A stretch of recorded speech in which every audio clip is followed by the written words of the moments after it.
Good afternoon to everybody, and thank you for the opportunity given to me to speak on this topic.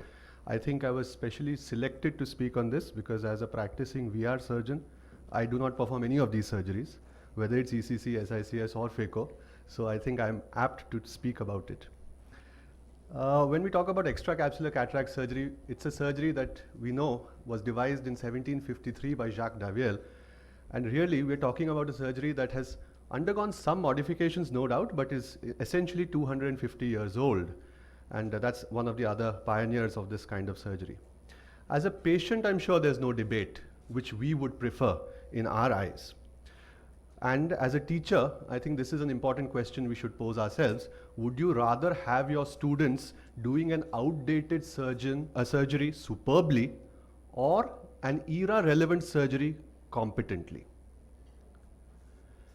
As a student, I'm sure all students also ask themselves this question. Would you rather spend 3 years learning a surgery which you will never do, or in fact be embarrassed to admit having learnt? So I think from both sides of the view, the answer is clear. No doubt phacoemulsification is more difficult than ECC and SICS, but a steep learning curve cannot be a reason not to teach it. And I personally feel that the sooner you jump onto that learning curve, the sooner you become a safe surgeon. However, the current situation is slightly different. Surgical training in cataract surgery generally begins with ECC, the student moves on to SICS and then to phaco. And so this student essentially starts learning phaco in second or probably even in the final year. Ironically, those students who are better at ECC and SICS get more phaco cases or start earlier. But what this sets up is a situation where the student gets very few phaco cases because he has very limited time left in his course and obviously a few number of cases.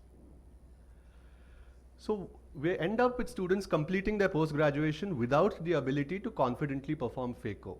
And now they are entering into a situation where they have to start learning phaco after residency, either on their own patients, which naturally is fraught with disasters in many cases, and or they require to do fellowship training in phacoemulsification. Coming from an institute, from a charitable trust where we have courses in phacoemulsification, I won't speak too much about how we benefit from it, but obviously it is a telling sign that many students around the country have to opt for fellowship training in phacoemulsification after completing residency in very reputable institutions.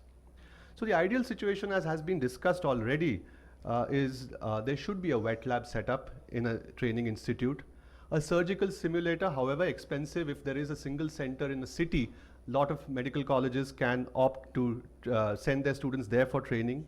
Phaco should initially be started with steps, and it is possible to keep cost low by choosing the correct machine, a rigid lens, etc., and keep surgery safe by use of an anterior chamber maintainer, use of a scleral tunnel, and proper case selection. There are a lot of excuses my worthy opponent may speak about, like how ECCE teaches you how to suture, but I don't think it is ethically right to use a patient's eye for suture practice. You can always use the wet lab for this. Or how SICS teaches us how to prepare scleral tunnels, but why can't you do a phacoemulsification with a scleral tunnel? Or again, use the wet lab.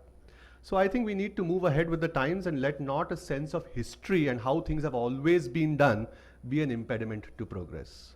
Thank you so much. Thank you, Dr. Devesh.